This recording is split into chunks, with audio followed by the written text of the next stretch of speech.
మాకంటూ ఏ అవసరాలు లేవు, ఏ ఆశలు లేవు. మాకున్నదల్లా ఒకటే, కొట్లాడి తెచ్చుకున్న తెలంగాణ అందరికీ మేలు జరగాలని మేము కోరుకుంటున్నాం. ఫిబ్రవరి నెల 22 నాడు హైదరాబాద్లోనే బాగలింగంపల్లిలో ఉన్న సుందరయ్య విజ్ఞాన కేంద్రం నుంచి నిరుద్యోగుల నిరసన ర్యాలీ తలపెట్టిన విషయం మీకు ఈపాటికే పత్రికల ద్వారా, టెలివిజన్ల ద్వారా తెలిసి ఉంటుంది. ఈ నిరుద్యోగ నిరసన ర్యాలీకి మీరందరూ హాజరై ఆ ర్యాలీని విజయవంతం చేయాలని కోరటానికే మళ్ళీ ఒకసారి నేను మీ ముందుకు వచ్చాను. ప్రభుత్వం అందరికీ, ప్రత్యేకించి యువకులకు ఉద్యోగాలు కల్పించాలనేటువంటి ఆలోచనతోనే మేము ఇవాళ ఈ ర్యాలీ నిర్వహిస్తున్నాం. ఎవరి మీద కోపంతో కాదు, కేవలం యువకుల మీద ప్రేమతో ఈ ర్యాలీకి మేము పిలుపునివ్వటం జరిగింది. మేము చీఫ్ సెక్రటరీ గారికి వెంటనే ఒక ఉద్యోగ ప్రకటన రావాలని చెప్పి కోరినాం. కలిసిన మంత్రులకల్లా మాకు తోచిన పద్ధతుల్లో మేము ఈ విషయాలు చెప్పినాం. అనేక పర్యాయాలు మేము ప్రకటనలను ఇచ్చినాం. చాలామంది యువకులకు, యువతులకు మా మీద కోపం కూడా వచ్చి ఉంటుంది. మీరు మర్యాదగా సూచన చేయటమే తప్ప గట్టిగా అడగటం లేదని అన్నారు కూడా మాతో చాలామంది. ఇవాళ చివరాఖరుకు కొంత గట్టిగానే మన గొంతు ప్రభుత్వం దాకా చేరవేయటానికే ఈ ర్యాలీకి పిలుపునివ్వక తప్పటం లేదు. అన్ని ప్రయత్నాలు చేసిన తర్వాతనే ఈ ర్యాలీకి పిలుపునిచ్చామని మేము మరొకసారి స్పష్టంగా చెప్పదలిచిన. ఈ ర్యాలీ యొక్క లక్ష్యం కూడా చాలా అందరికీ తెలిసిందే, ఉద్యోగాలు కావాలి. మేము ఒకటే కోరుతున్నాం, మా కొలువులు మాకు కావాలి, మా చేతులు ఖాళీగా ఉన్నాయి, మాకు పనులు చూపించండి అని మేము అడుగుతున్నాం. అది ఇవాళ ఈ ర్యాలీ వెనకాల ఉన్నటువంటి ముఖ్యమైన ఉద్దేశం. మేము 2 మార్గాలను ప్రభుత్వం ముందు పెట్టినాం. ఖాళీలు ఉన్నాయి, దాదాపు 2 లక్షల దాకా ఖాళీలు ఉన్నాయి. ఈ అంకెలు గణాంకాలు మావి కావు. స్వయంగా ప్రభుత్వమే అసెంబ్లీ వేదికగా 2014లో 1,07,000 కొలువులు ఖాళీ ఉన్నాయని చెప్పి అన్నారు. వాటిని భర్తీ చేస్తామని కూడా హామీ ఇచ్చారు. ఆ తర్వాత కాలంలో మళ్ళీ గవర్నమెంటు ఈ ప్రకటనను మళ్ళీ చేస్తూనే వచ్చింది. నిజానికి 2014 తర్వాత పెద్దలు ఏమంటున్నారంటే మరో 30,000 పోస్టులు ఖాళీ అయ్యాయని. అయితే ఈ 1,37,000 పోస్టుల్లోనూ పబ్లిక్ రంగ సంస్థలకు సంబంధించినటువంటి వేకెన్సీలు ఏవీ లేవు. ఆ పబ్లిక్ రంగ సంస్థల్లో పనిచేసే పెద్దలు ఏమంటున్నారంటే మొత్తంగా ఆంధ్రప్రదేశ్లో ఉన్న పబ్లిక్ రంగ సంస్థల్లో సుమారు 50,000 వేకెన్సీలు ఉన్నాయని. అంటే ఎటు తిరిగి దాదాపు 2 లక్షల ఉద్యోగాలు ఖాళీ ఉన్నాయి. ఇప్పటి వరకు వచ్చినటువంటి నోటిఫికేషన్ల ద్వారా ఒక 5-6 వేల మాత్రమే భర్తీ అయ్యాయి.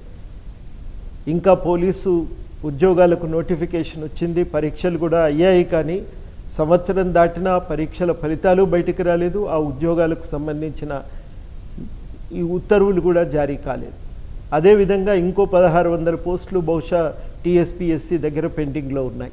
ఇవి తప్ప దాదాపు ఇప్పటి వరకు రిక్రూట్మెంట్ అయింది 5-6 వేలకు మించి ఉండదని మనకు ప్రభుత్వం జారీ చేసిన గణాంకాలను బట్టి చూస్తేనే స్పష్టంగా అర్థమవుతుంది.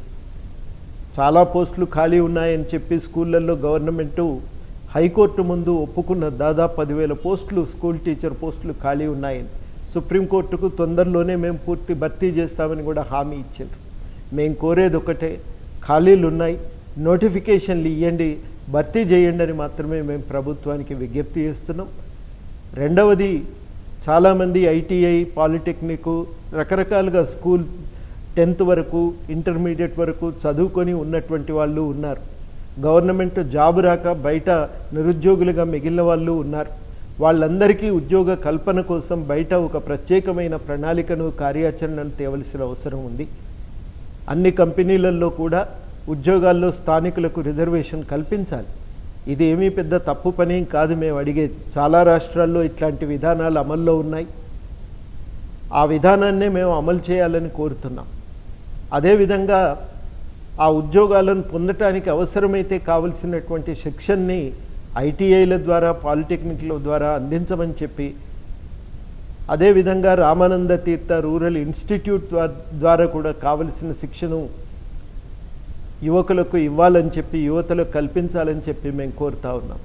ఇవన్నీ చేయగలిగితే ఉద్యోగాన్ని ఇవ్వటం పెద్ద కష్టమైన పని కాదు. ఇప్పటి వరకు ఉమ్మడి రాష్ట్రంలో ఆంధ్ర పాలకులు తెచ్చిన అభివృద్ధి కార్పొరేట్లకు కాంట్రాక్టర్లకే మేలు చేసింది. దానికి ఉద్యోగ కల్పన అనేది లక్ష్యం ఎప్పుడూ లేదు. ఇవాళ తెలంగాణ తెచ్చుకున్నాం, మనకు ఉద్యోగ కల్పన అనేది ముఖ్య లక్ష్యంగా ఉండాలి. తెలంగాణ ఉద్యమం అప్పుడు మనం ఇచ్చినటువంటి నినాదం మీ అందరికీ తెలిసిందే, నీళ్లు నిధులు నియామకాలు తెలంగాణకు దక్కాలని. అదే ఇవాళ మనం కోరుతున్నాం. మా కొలువులు మాకు కావాలి, మా ఉద్యోగాలు మాకు దక్కాలి, వెంటనే నోటిఫికేషన్లు జారీ చేయాలి. ఇది మనం కోరుతున్నాం. దాని కొరకే మనం ఈ ర్యాలీ నిర్వహిస్తున్నాం. మీరందరూ కూడా ఈ ర్యాలీలో పాల్గొనాలని చెప్పి మేము కోరుతున్నాం. tjaconline.org అనేటువంటి వెబ్సైట్లో మా సమాచారం మీరు ఎప్పటికప్పుడు పొందవచ్చు. మీరు నిజంగా పాల్గొనదలిస్తే ఆ వెబ్సైట్ ద్వారా మాకు సమాచారాన్ని కూడా అందజేయవచ్చు. మాకంటూ ఒక వాట్సప్ నంబర్ కూడా ఉంది, 8686865000. ఈ నంబర్ ద్వారా మీరు మాకు సమాచారాన్ని కూడా అందజేయవచ్చు. మీరు ర్యాలీలో పాల్గొనండి. తెలంగాణలో మీ అందరికీ తెలిసిన విషయం ఒకటి ఉంది, పలానా రోజు జాతర అంటే ఎవరి పద్ధతుల్లో వాళ్ళు జాతరకు పోతారు. మేము కూడా ఇవాళ అదే చెప్తున్నాం. 22 నాటి ర్యాలీ ఇది. మా ర్యాలీ కాదు, మనందరం ఉద్యోగాలను సాధించుకోవటం కోసం చేసేటువంటి ర్యాలీ. అందరం పాల్గొందాం. బోనాల పండుగకు ఎవరి బోనం వాళ్ళు ఎత్తుకపోయినట్టు ఎవరి జెండా వాళ్ళు పట్టుకుందాం, ర్యాలీలో పాల్గొందాం, ర్యాలీని విజయవంతం చేద్దాం. 22 మర్చిపోకండి, 2/2/22 2వ నెల 22వ తారీఖు గుర్తుపెట్టుకోవలసిన దినం. మన హక్కులను మనం సాధించుకోవటానికి ర్యాలీగా కదులుతున్నటువంటి దినం, నిరుద్యోగుల నిరసన ర్యాలీ జరిగేటువంటి దినం. మీరందరూ మన కొలువులు మనం సాధించుకోవటానికి, మా కొలువులు మాకు కావాలనేటువంటి నినాదంతో కలిసి రావాలని చెప్పి ఈ సందర్భంగా ప్రతి ఒక్కరిని కోరుతున్నా. మీరు ఈ సమాచారం తెలుసుకోవటమే కాదు, మీ దోస్తులతో ఈ సమాచారాన్ని పంచుకోండి, వాళ్ళను ఈ ర్యాలీకి కదిలించే ప్రయత్నం చేయండి. మనం పర్మిషన్కి అప్లై చేసినాం. కమిషనర్ గారు పర్మిషన్ ఇస్తానని ఖచ్చితంగా హామీ ఇచ్చారు. డీసీపీ గారికి కూడా వారు పురమాయించారు పర్మిషన్ ఇవ్వమని. కాబట్టి పర్మిషన్ మనకు వస్తుంది. ఈ ర్యాలీ శాంతియుతంగా జరుగుతుంది. ఎవరిని మనం ఇబ్బంది పెట్టకూడదు. శాంతియుతంగా మన గొంతు వినిపిద్దాం, మన ఆకాంక్షల్ని వినిపిద్దాం, మన డిమాండ్లను సాధించుకుందాం. రండి, 2/22 నాడు ఈ ర్యాలీలో సాగుదాం, కలిసి నడుద్దాం, ఉమ్మడిగా నిలబడి మన హక్కులను సాధించుకుందాం.